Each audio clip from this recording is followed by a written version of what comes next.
Uh, Good evening, everyone. Welcome to the last episode of this season of CEMMIS e-lectures. We have the pleasure of having with us today Dr. Mehdi Beyad. The title of his lecture is Iran After the Flood, Regional and Strategic Considerations. Yes, hello everyone.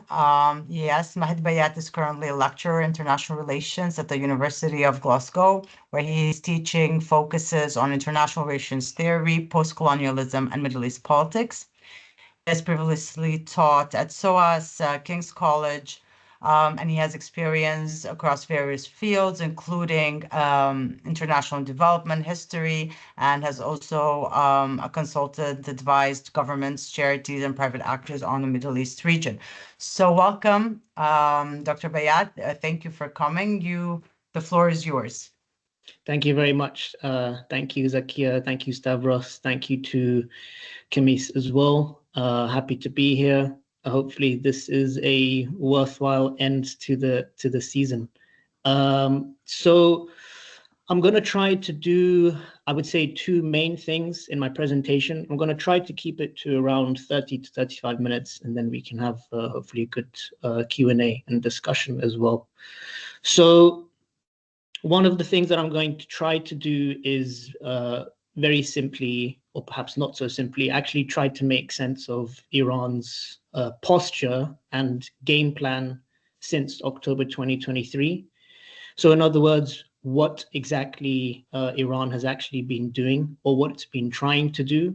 And the other one is trying to offer some ideas as to why it's been doing it. So some of the potential driving forces and motivating factors behind the way that Iran has approached the region and its regional policies since the Al-Aqsa flood operation.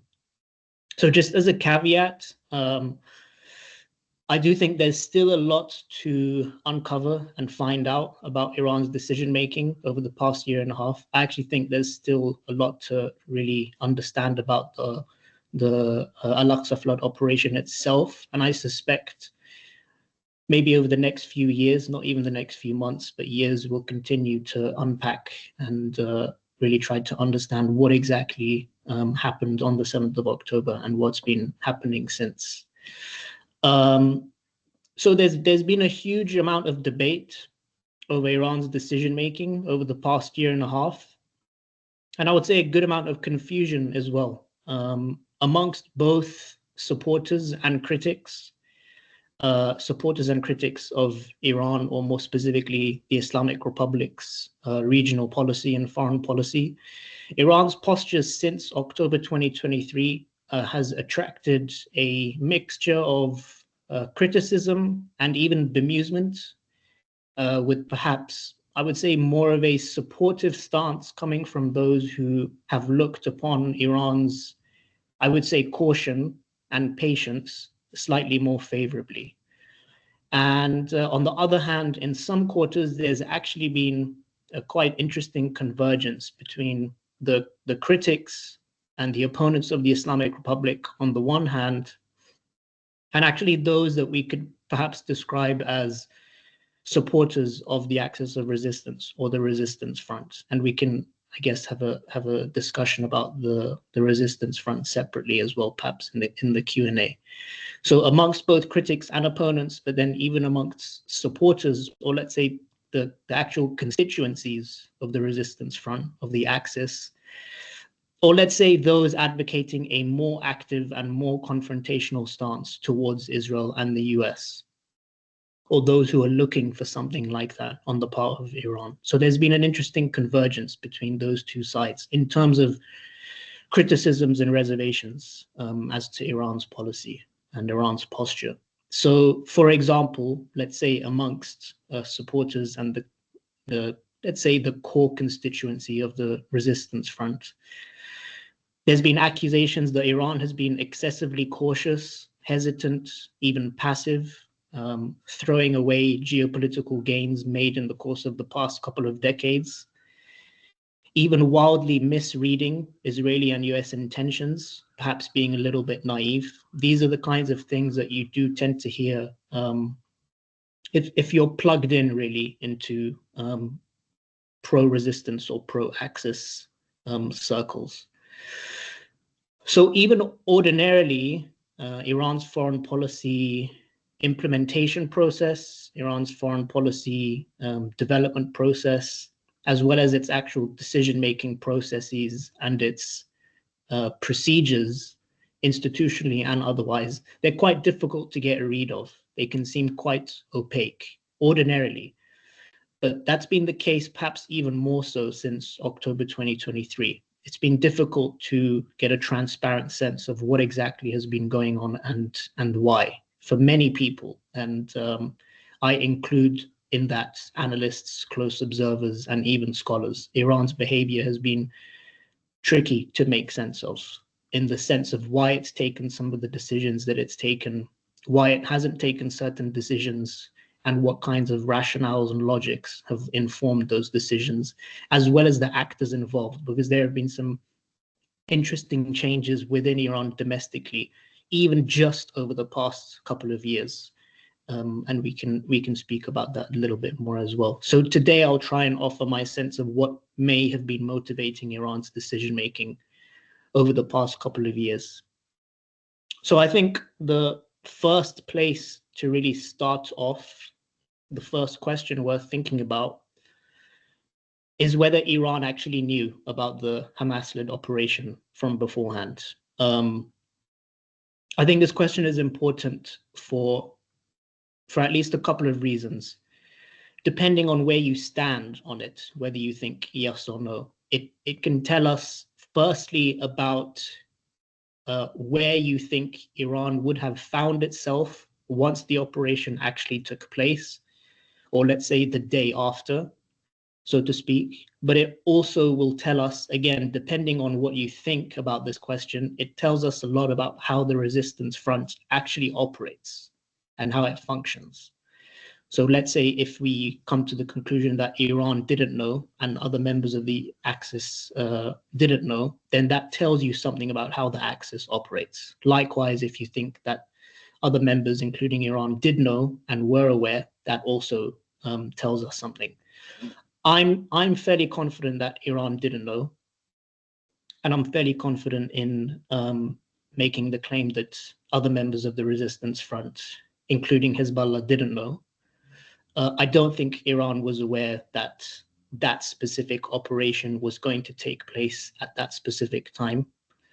And even further, I would agree with someone like Trita Parsi, who's argued that the operation actually came at a pretty bad time for Iran. I mean, Trita actually says that it couldn't have come at a worse time. I'm not sure about that, but I think it definitely came at a bad time. Now, in the initial period after October the 7th, there were, I would describe them as scattered, disorganized, unserious one-off attempts by some Israeli officials to link Iran to the operation. There was also a very infamous Wall Street Journal article which claimed that there was some kind of large meeting attended by all Axis members, including Iranian officials. I think the article claimed in Beirut, where the plan and the operation was coordinated, agreed upon, and given the green light. I think this is now pretty widely dismissed, and I think that article attracted a lot of criticism as well. Perhaps a slightly more reasonable interpretation would be that Iran and other Axis members may have had an idea that Hamas and the other Palestinian armed groups were preparing something, but they didn't know exactly what, and they didn't know exactly when. I would say that's a little bit more convincing, but I think fundamentally there was a pretty significant lack of foreknowledge on the part of Iran and other Axis members like Hezbollah. And since then, we do know that both Israeli intelligence and US intelligence have also come to the conclusion that Iran certainly was caught off guard, was caught unaware. I mean, there was one report in the French press, for example, claiming that Hezbollah officials were informed just before the attack was about to take place, just in the hours before. So some mixed reporting, but I think the bulk of evidence and the bulk of the reports indicate that Iran and the other Axis members didn't know. In a sense, putting the mixed reporting aside, I would actually say that maybe the clearest evidence pointing to the total lack of knowledge on the part of Iran, Hezbollah, and the rest of the Axis is basically in their behavior in the year and a half that's followed. So in other words, the way that they behaved, the decisions that they took after the operation, I would say is a clear indication that they weren't prepared and that this wasn't coordinated. So I would say that the behavior of Iran is not the behavior of an actor who knew what was going to happen, an actor who was prepared, an actor who had a plan, an actor who was plugged in to the decision-making leading up to the operation and its implementation. Certainly not the behavior of an actor who seems confident, I would say. So how exactly can we actually characterize Iran's decision-making and posture? I would say at least in terms of how it's faced up to Israel and the US, Iran's been extremely cautious. Again, some would suggest excessively so. It's prioritized national self-preservation, if you want specifically regime preservation and regime survival, and the absolute avoidance of direct war. That's probably been the clear red line for Iranian decision makers, the absolute avoidance of direct war, no matter what the circumstances have been, and no matter the hits that they've been taking. But in the process, they have received significant hits. And I think Iran has received a considerable dent to its regional position and its regional reach. I think one thing worth addressing is the idea that Iran abandoned the Axis, or the idea that Iran threw the resistance front under the bus, to use the slightly more colloquial phrasing.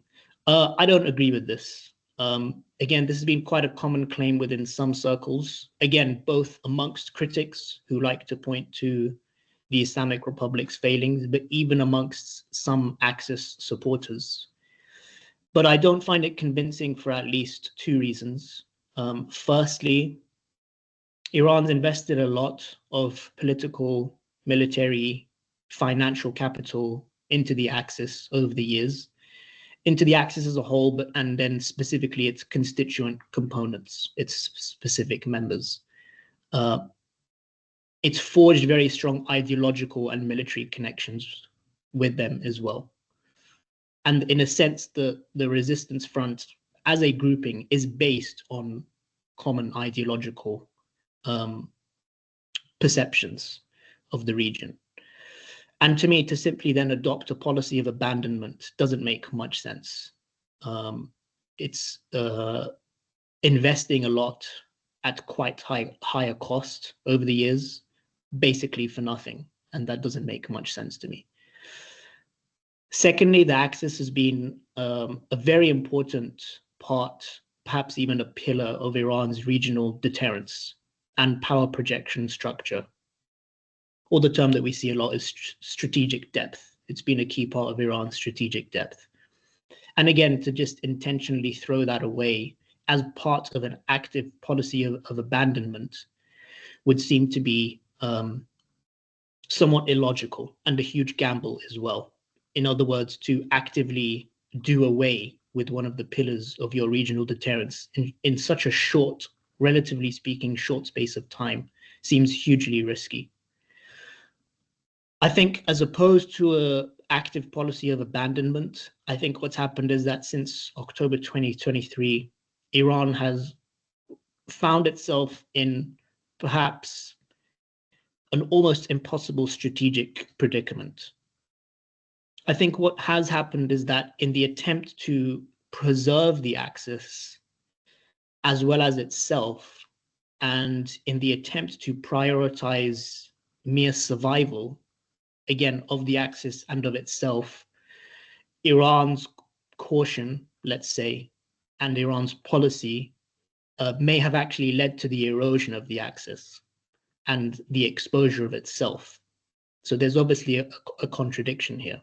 But I think this is perhaps the most reasonable way of making sense of what's happened. And I think a similar calculation may have applied to Hezbollah, but that's obviously a separate discussion.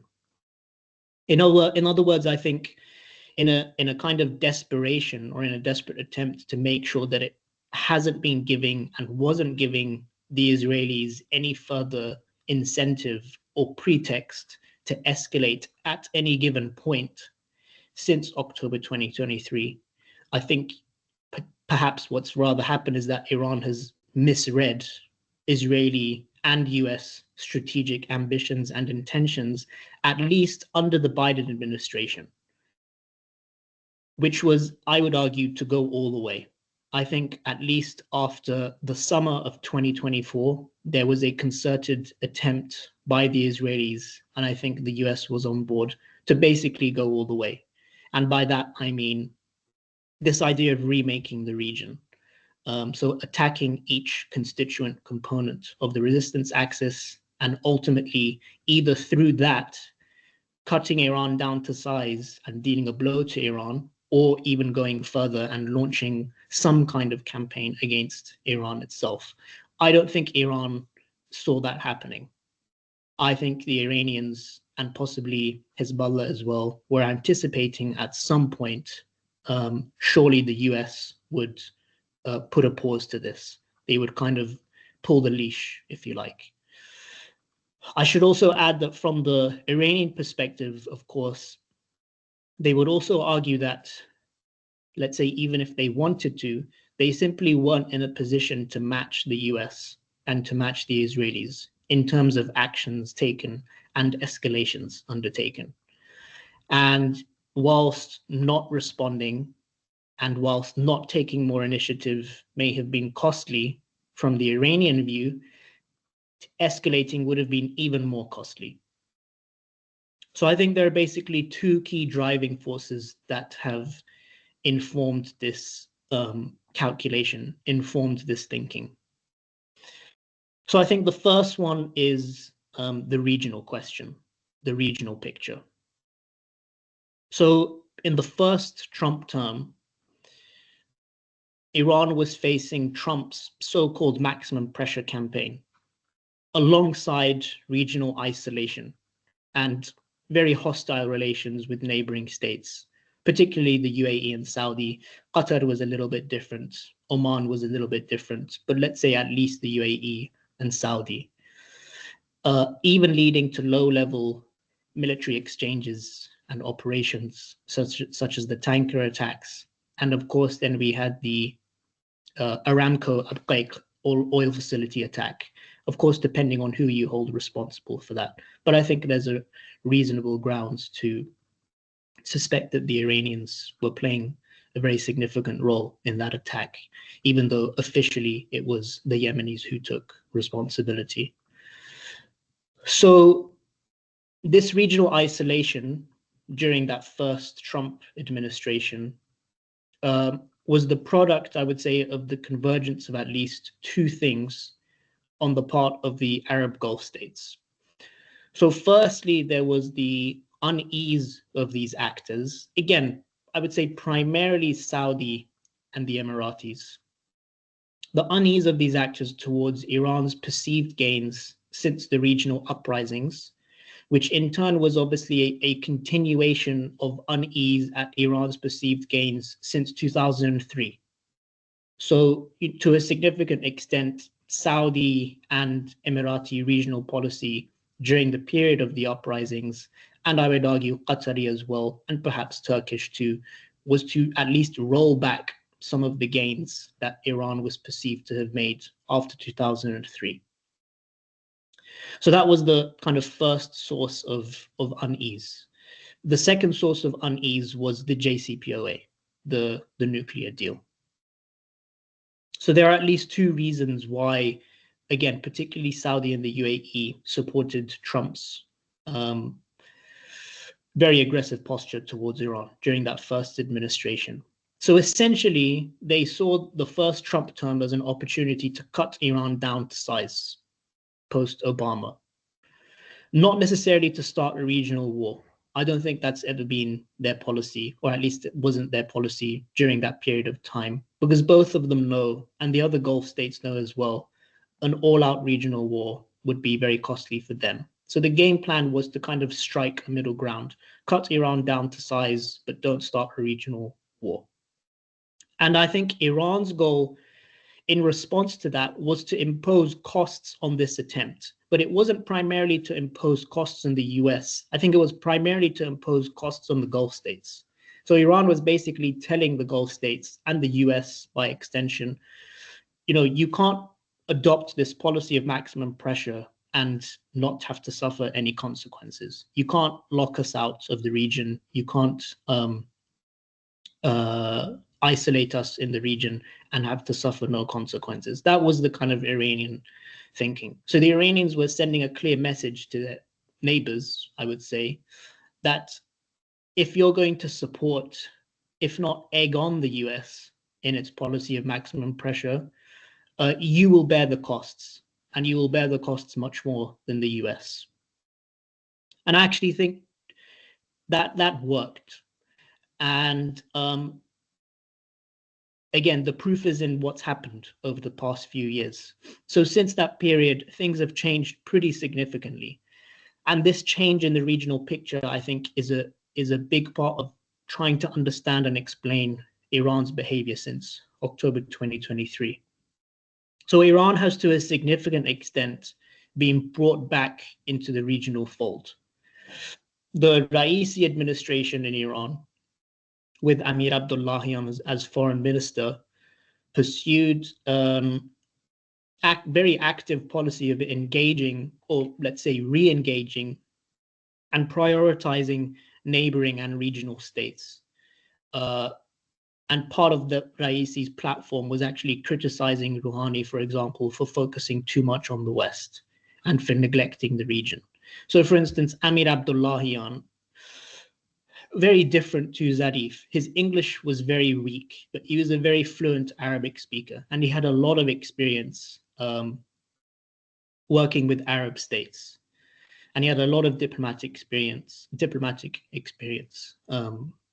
with Arab states, and he seemed to be quite well respected as a diplomatic interlocutor as well. So a very different foreign policy posture under the Raisi administration, which I would argue wasn't just about the administration or the executive branch. I think there was basically a system-wide recognition that there needed to be a regional reset. So obviously we had the very significant Iran-Saudi diplomatic agreement in March 2023, brokered by China, but much of the facilitation and the legwork, if you like, was done by Iraq and Oman, in particular Iraq. And I think that tells you something as well, which is that regional states had a stake and an interest in seeing such an agreement take place, you know, taking a lot of initiative in that way. And I actually think that that agreement has been a lot more resilient than perhaps many had anticipated, and less superficial than many had anticipated. Alongside this, Iran has re-engaged with the Emirates, re-engaged to an extent with Bahrain, and outside of the Gulf, re-engaged with countries like Jordan and Egypt as well. So there's been a lot more diplomatic activity, diplomatic interaction and engagement between Iran and the major regional states. So essentially what's happened is that Iran has made diplomatic and political gains in the region that it's very reluctant to throw away, and very reluctant to risk, if only because that period of maximum pressure plus regional isolation during the first Trump term was so costly. And so I think a significant part of Iran's cautious behavior since October 2023 has been informed by a kind of insistence not to antagonize regional states as far as possible. So really kind of taking things to the limit. And a regional war would basically do that. It would put Iran in a situation where it would be antagonizing regional states, and a lot of those gains could be reversed. An all-out confrontation between Iran on the one hand and the US and Israel will probably inevitably do that, simply because of the logistics of what such a confrontation would look like. And Iran doesn't want to be in that situation of isolation again, if it can do so as far as possible. And I think similar thinking in terms of potential perils also lie on the domestic front. Kind of similar calculations around potential perils, domestically speaking. So in Iran, obviously, we have a combination of crises and vulnerabilities. And the country's political system is really at a very significant crossroads. So we have the economic crisis brought about to a significant extent by that campaign of maximum pressure during the first Trump administration, which is really maximum pressure is really a euphemism for what was essentially economic warfare and a kind of blockading of the country. Secondly, there's a legitimacy crisis brought about to a significant extent by these economic conditions, but alongside a deep sense of resentment towards repressive social policies and an atmosphere of progressively increasing political closure, political closing down. So this is why there's basically been periodic protests and social upheavals in Iran over the last few years, if not decades. And then lastly, there's the factor of succession. There's the issue of succession. And if you like, the very future of the structural and institutional integrity of the Islamic Republic as a system. So Khamenei, who is, of course, leader of the revolution, or the Rahbar, he's now 86. And there's all sorts of, outside of Iran, there's all sorts of debate around, this person's been appointed, that person's been appointed. At one point, Raisi was seen to be the successor, which I never really found particularly convincing. But outside of Iran, there's so much discussion around this. Inside Iran, there's clearly, I think, a reflection, even at the highest levels, that something needs to change quite significantly on the political front. But obviously, we'll have to wait and see. But my speculation is that after Khamenei passes away, we may see some changes taking place. So there's a convergence of crises and vulnerabilities. On the economic front, because I would say this is really foremost on the minds of Iranian decision makers and perhaps the Iranian population itself as well, it's difficult to overstate the economic difficulties facing the country. So since the onset of maximum pressure, there's been a significant rise in the number of people living under the poverty line, very severe currency devaluation, and obviously because of that, then a very significant inflation crisis as well. Even basic foodstuffs have become very expensive and difficult to afford for many people, perhaps most. Tens of billions of dollars worth of assets have been frozen by the US and various other countries. Iran's basically been frozen out of the global financial system. So essentially what I'm getting at is that in Iran's thinking, or in the thinking of its decision makers, this is not a country that can afford a war or a situation of all-out direct confrontation with the US and Israel. And so, again, any potential pretext or any potential incentive that can provide the Israelis with an opportunity to escalate even more than they had and have already escalated should be avoided.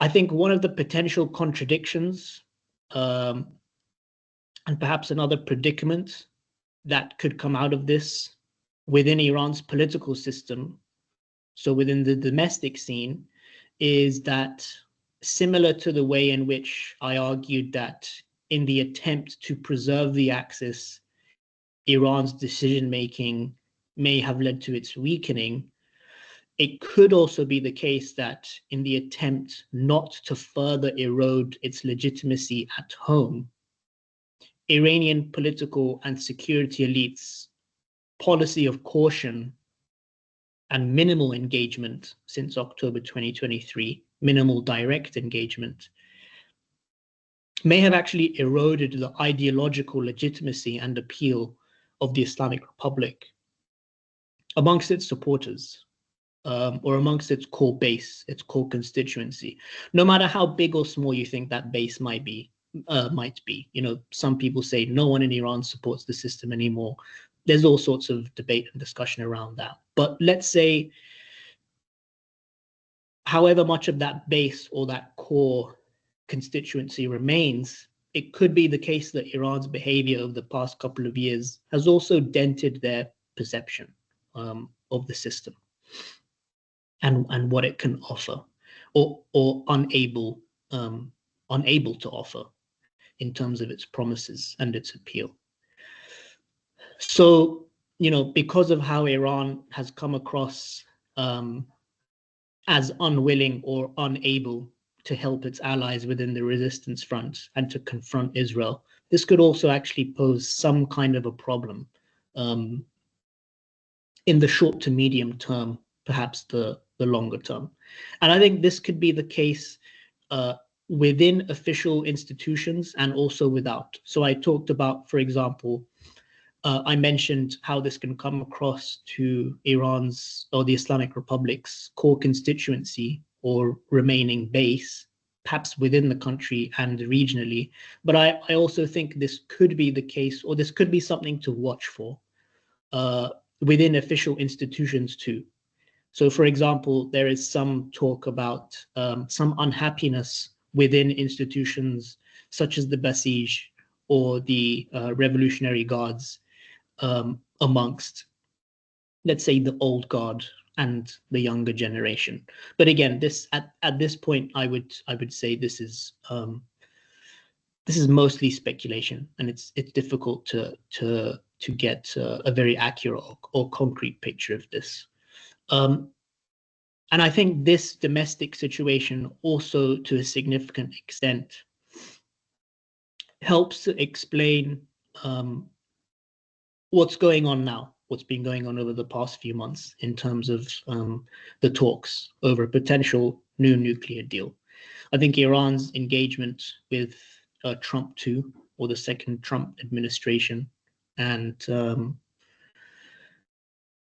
Iran's willingness to enter into negotiations and talks again is essentially brought about by these same calculations and these same motivating factors: the regional picture and the domestic picture. And to an extent, I think that what's also happened is that Iran's insistence on not antagonizing regional states is linked to its approach towards Washington. So I think for the Iranians, in a sense, you know, let's say the road to Washington lies through Riyadh.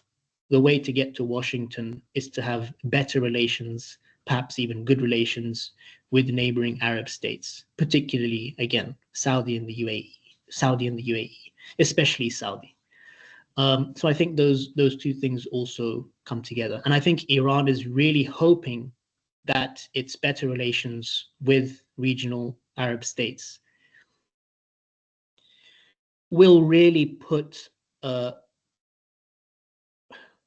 some kind of obstacle in the way of how much the Israelis can do or how far the Israelis can go, at least in terms of what Washington is prepared to permit. I think Iran is banking a lot on its improved relations with regional Arab states. So hopefully that gives some picture, at least generally speaking, as to what I think Iran has been trying to do since October 2023 and why it's been doing it. And yeah, I'm happy to take any questions. Thank you. Thank you very much, Dr. Beyad. I think it's safe to say that you're in the running for one of our best lectures this season. Incredibly interesting, very well put. So naturally, I have a lot of questions. Okay. So, Zakia, if I may, I'll start with the first one. I have a couple of questions. I'll hold off, just ask you one, and we'll see later. So you mentioned because of Trump one's maximum pressure, Iran tried to do a diplomatic outreach with the Gulf and Egypt, as you mentioned. So for the Gulf, we have some data to show. We see the start of the normalization of relations between Saudi Arabia and Iran.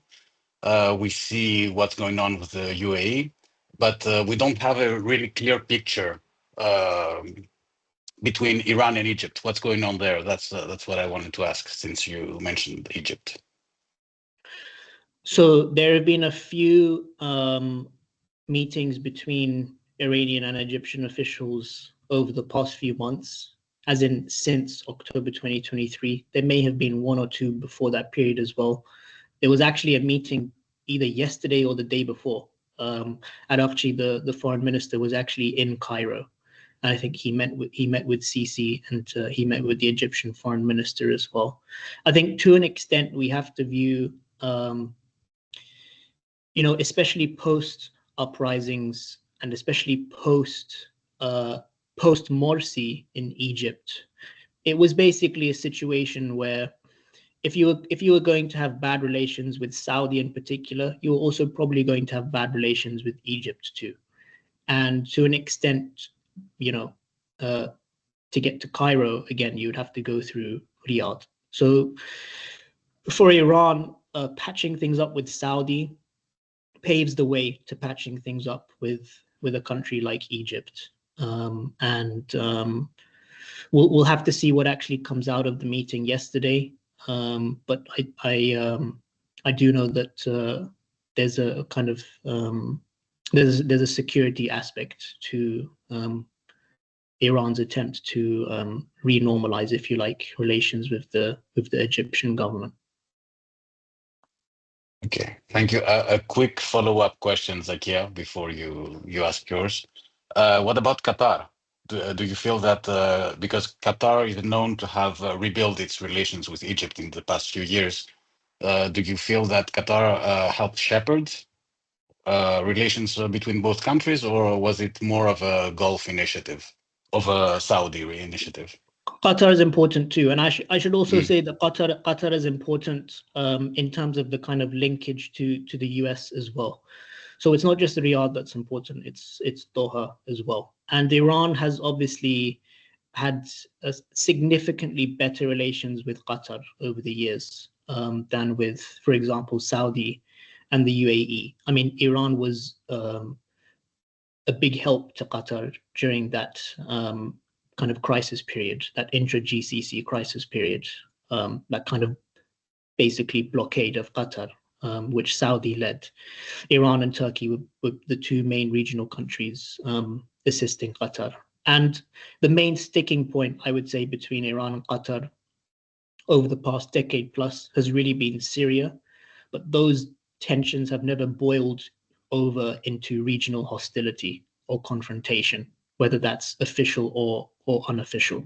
So Iran has much better relations with Qatar, has had much better relations with Qatar, and we can add Oman to that list as well. Iran has very good relations with the Omanis. I would say the Omanis have a little bit less leverage over the US, but they've played a very, very important role over the years as mediators and as facilitators. And we can see that in terms of Oman hosting the recent talks between Iran and the US.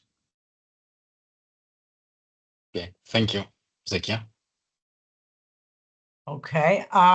I think we're going to circle back to a lot of the things you said, but before we go there, I'm going to ask a question from our research group, which is also a question that was posed by one of our colleagues in the research group, but also it was my question as well regarding the nuclear negotiations. So let me see first how our colleague posed the question. She said, how do you assess the recent rounds of negotiations? Do you think they will lead to any tangible results? And just so you have a full picture of the full questions, they're gonna, what my question is regarding the nuclear negotiations at the moment is, I think that what you said about the real rapprochement between Iran and its good relations with the Arab states, is particularly the Gulf. This whole nuclear negotiation situation is not something that they're looking forward to. So I think it's a negative as far as my reading is. But how would you say is Iran dealing with that? And how well do you think Iran is reading the US, this Trump's administration? I mean, based on what you said, it has a very, it can see that Israel is able and might escalate just the way it did with Hezbollah. So yes, this sounds like a very logical and very cautious policy to avert or discourage any tendencies from Israel. But how do you see that in relations to the US and the nuclear negotiations at the moment? So one interpretation is that obviously the Iranians are hoping for a tangible outcome for the deal, but worst comes to worst, what they're basically trying to do is buy time. So they're trying to buy time to, for example, reestablish air defense capabilities since the last Israeli operation, which it's not 100% clear exactly the extent of the damage that was inflicted, but I think some damage was inflicted on some quite important air defense sites. So the Iranians could be buying for time, but I think they are actually going into this hoping for a tangible outcome. The one interesting thing, domestically speaking, is that even, let's say, from the principalists, or in kind of in the West we call them hardliners, but let's say from the kind of core revolutionary segment of the Iranian political system, the criticism of the negotiations has been very little. And in those instances where criticism has been made, for example, criticisms that Iran shouldn't be talking to the US, or that the talks are a waste of time, the talks are a farce, and so on, that criticism has been met quite strongly from people within the system, basically saying, look, let's see how this plays out. There's a system-wide, I think, recognition and acceptance that ideally something needs to come out of these talks in terms of sanctions relief, and there's been very little dissent to see within the system, which was not the same during the JCPOA and Rouhani's administration. There was one instance where, again, a quite let's say hardcore revolutionary news outlet a couple of weeks ago came out with a statement in the paper, or an editorial it might have been, very strongly criticizing the talks, and they were censored. So that gives you some indication of where the system as such, or the nizam, as they say in Iran, what its thinking is at this moment. I think the Gulf states, the Arab Gulf states, are the way I see it is they're much more. I think they're much more interested in seeing some kind of understanding between Israel and between the US and Iran, this time as opposed to last time, because I think the last time was the first Trump term ended up being costly for basically everyone. It was costly for Iran, and because of what Iran was trying to do in terms of answering maximum pressure with what it called maximum resistance, it was costly for the Arab Gulf states as well. And I think part of that recognition of that cost is what's brought about this degree of rapprochement or renormalization. So the Gulf states and Iran will never be, let's say Saudi and Iran still have fundamental differences. They have fundamental differences over their preferred security architecture and their preferred regional architecture for the Gulf, and let's say for the region more broadly. But I think Saudi and the UAE, they're not looking for a repeat of Trump 1. And I think another thing that's changed is that during the first Trump administration, Iran, on the part of these actors, Iran was the problem state. But I think now, to an extent, partly because of Iran's outreach and partly because of the improvement in relations, but partly because of Israeli behavior since October 2023, I think Israel is seen as more of the problem state.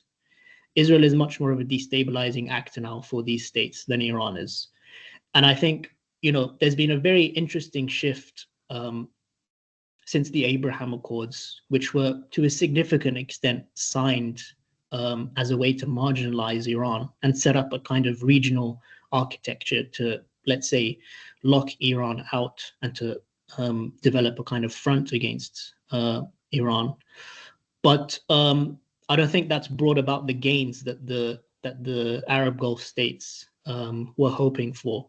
I don't think it's turned out the way that they were hoping for, and I think they're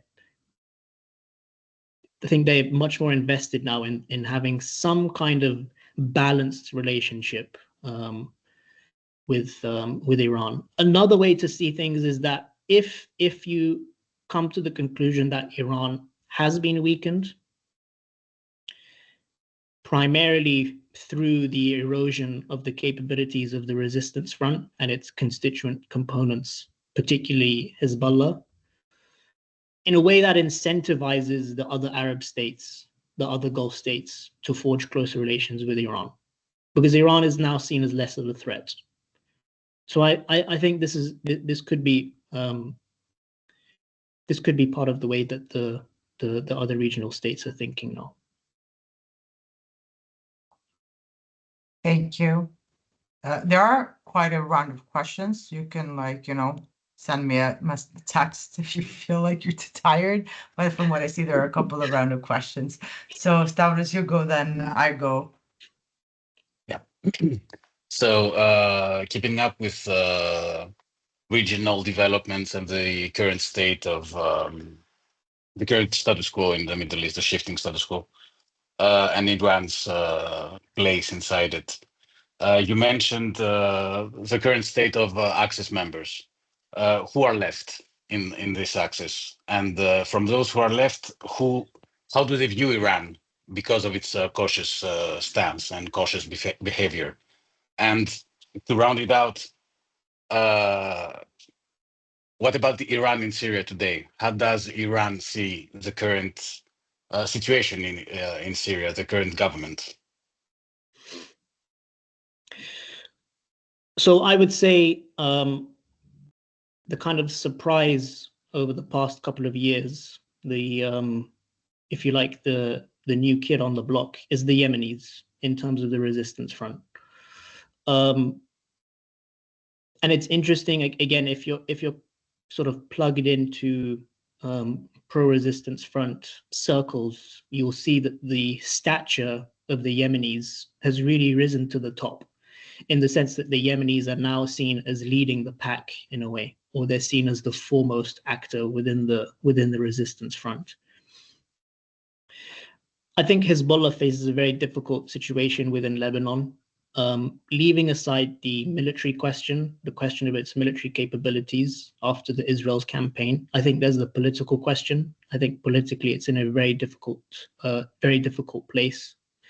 I won't speculate how it will turn out, but I think they're very, very restricted in terms of what they can do now. And there's a lot of pressure on them from the new Lebanese government with some encouragement, well, with a lot of encouragement from the US to really come down on Hezbollah and not let them go back to what they were before, not let the situation go back to the status quo ante, if you like.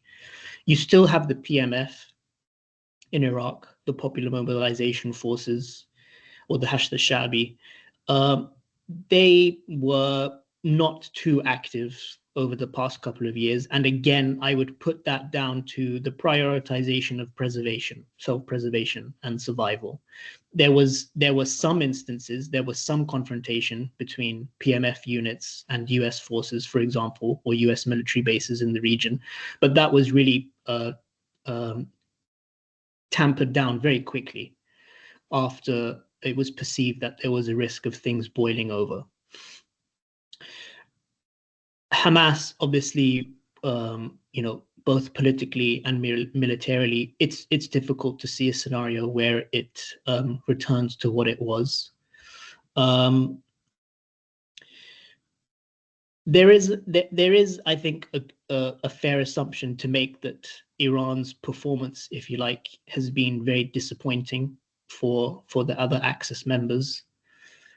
But I will return to the caveat that I made at the beginning.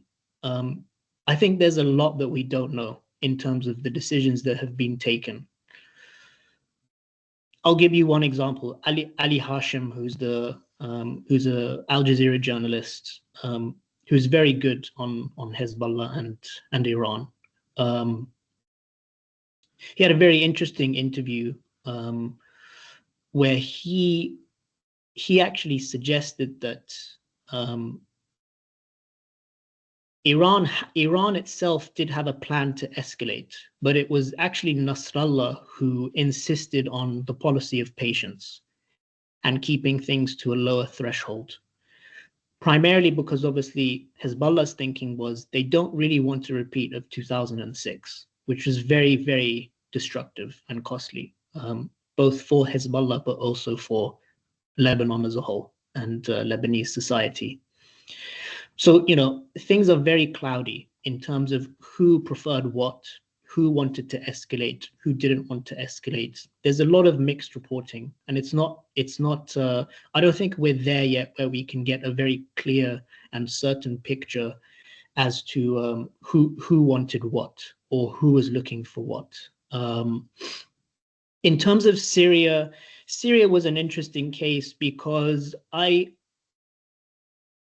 it was reported a little bit more immediately after Assad fell, but it was kind of discussed within Iran for, I would say, at least a year or a couple of years now, that there was really a lack of trust between the Iranians and Assad. And there was a lot of unhappiness on the part of the Iranians as to, firstly, Assad's very, very non-confrontational and cautious stance towards Israel, and the refusal basically to open up the Golan as an additional front after October 2023. But as we now know, there were moves undertaken by Assad to improve his relations with the Emiratis. And part of the demand, if you like, from the Emiratis was for Assad to distance himself from Iran and the Revolutionary Guards, and to basically make sure that Syria doesn't enter the picture after October 2023. So it was the fall of Assad was it firmly took Syria out of the resistance front picture, and Syria was important insofar as it was basically a logistical transit route. Beyond that, the Iranians weren't particularly enamored with the role that Assad was playing. It does definitely complicate the attempts to resupply Hezbollah, and there's some indications that Iran is returning to actually trying to use the Sudan and the African route to resupply Hezbollah. I think that will be very difficult to do. So there's been some obviously some very significant setbacks, but I'm not sure whether I would say this is the end of the resistance axis, but I think its constituent components, particularly Hezbollah and Iran, let's say are in a period of retreat or prioritizing recovery, at least in the case of Hezbollah. Okay. Thank you. I'm going to build on that, and I'm going to add a question going more into the domestic front. First of all, we saw one of the biggest hits on Iran, like the past 2 years, has been leaks about compromised intelligence, Israeli, infiltrations, like from very high, in the security forces of Iran. What is the picture? I mean, I'm sure it's really hard to read and really know what's happening at the moment, but what is your take on that? And then after the intelligence, which is very important, there's a really interesting question from our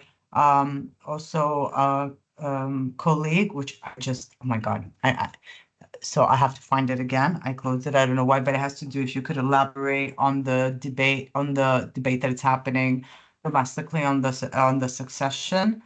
And hold on, Risa Tufeksi was a great question. Yeah, here it is. You mentioned an internal debate about succession and the need for change. Could you elaborate on this debate? And do you see room for moderates and President Pezeshkian to influence the succession outcome? There you go. I said. So yeah. Okay. So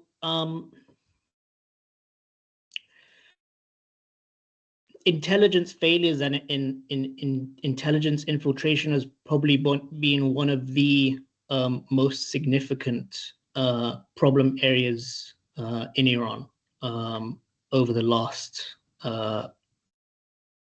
actually, it goes back quite a few years. Obviously, we had the assassination of nuclear scientists, for example. So it's been a problem for quite a few years. Israel's intelligence reach is much greater than Iran's intelligence reach. There's been reports, as some of you may have seen over the past few months, within Israel of people actually being arrested for trying to carry out Iranian-sponsored espionage attempts. So Iran, and it's quite interesting, Iran is trying to make inroads into Israel, but Israel's reach will I think always be greater than Iran's. There was actually a sense within Iran a few years ago that they had gotten over that problem, that it was a problem, but that they had fixed it.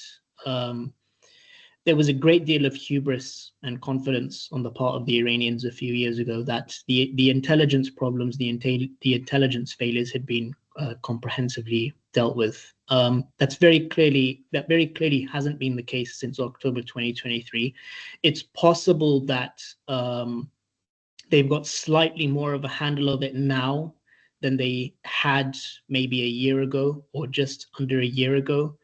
But because of the fissures within Iranian society, which will oftentimes inevitably bleed into fissures within Iran's institutions, it's, there's opportunities for outside actors like Israel to make inroads and to use those fissures to recruit individuals to carry out infiltration operations and espionage operations. On the domestic politics question, so again, it's difficult to be too concrete about this, but particularly if you read kind of Persian language commentary, you do get the sense that there is a debate occurring over some kind of institutional changes taking place after Khamenei passes away, either in terms of changing the role of the leader. I'm not sure whether the position of Vilayat al-Faqih will be done away with officially, but there is talk of changes having to be made, again, if not only for the preservation of the system as well. And there's for example talk of the security elites in Iran viewing, for example, the mandatory hijab issue as a completely counterproductive policy. So there is some interesting tensions between security and clerical establishments there as well, or particularly the conservative clerical establishments who are quite intransigent on this issue of mandatory hijab. There's a lot of speculation as to the next leader after Khamenei being, or the Revolutionary Guards having a much bigger role to play in who comes after. Pezeshkian and the reformist wing may have some say, and I think there is some convergence, at least on some issues, between the reformists in Iran and some of the security elites, particularly on addressing social issues which are really seen as needlessly provocative to the population. So there is some possibility, for example, that there will be maybe a opening up on the social front, maybe not so much on the political front, but some social policies, some social issues changing. Yeah, there is talk in Iran of some structural and institutional changes potentially having to be made.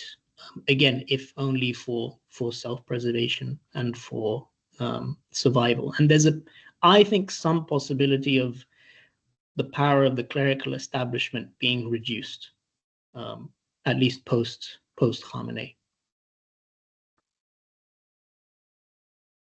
Thank you so much. We have last question, who Stavros would like to ask, apparently.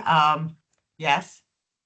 Yeah, so it's a short question, the final question, but it's probably an unanswerable one. So the question is there any scenario where Iran meets a breaking point with Israel and cautious behavior goes out the window?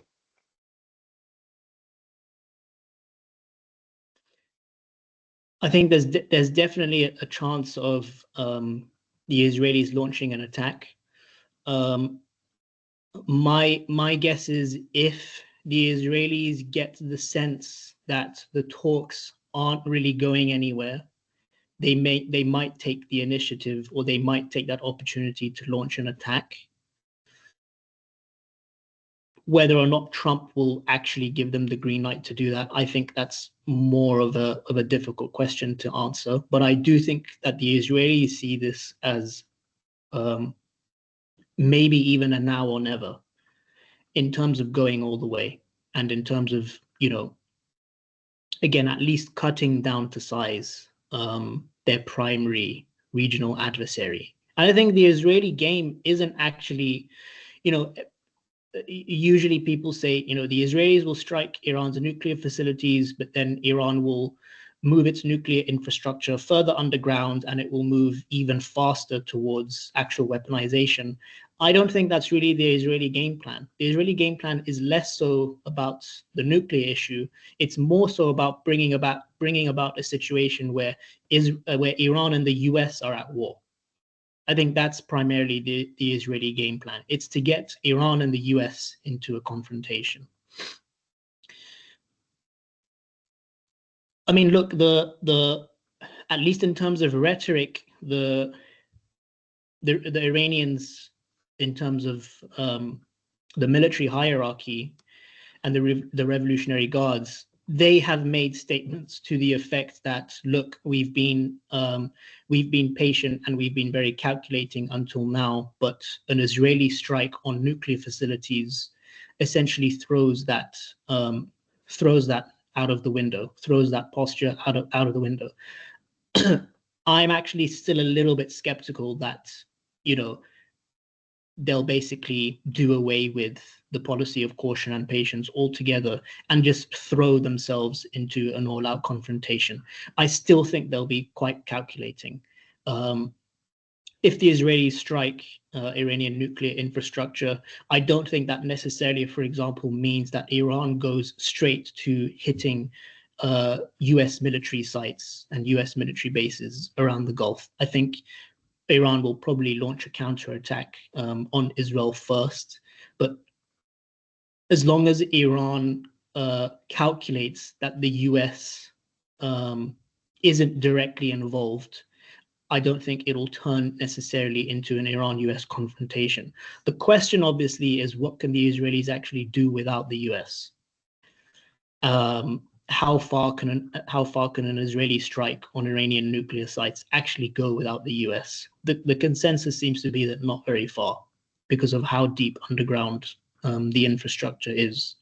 But we'll have to wait and see. I'm not convinced that the Iranians will change the way they've been doing things over the past couple of years. I think they'll still try to be, however we want to describe it, very careful or very cautious, because I still think those primary motivating factors still apply, the domestic crisis, but also the regional question. Not such an unanswerable question after all. Don't hold me to it. We'll have to see with Trump 3 if that happens. It's been very enlightening. Dr. Beyad, thank you so much. It's a lot of questions, actually, also coming from the team. We had to kind of like merge some of them. Thank you so much for your patience. We're over an hour. It was great having you here, and hopefully we'll have you in Athens live in one of our live events, hopefully. Thank you very much again. Inshallah. Thank you, Stavros. Thanks, Zakia. Thank you to the audience as well. Thank you. Thank you everyone for watching. This is the last episode of this academic year, this season. We'll be back in October, probably. Hopefully. Hopefully.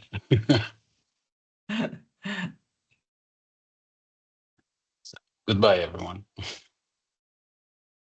Did you stop the recording? Okay.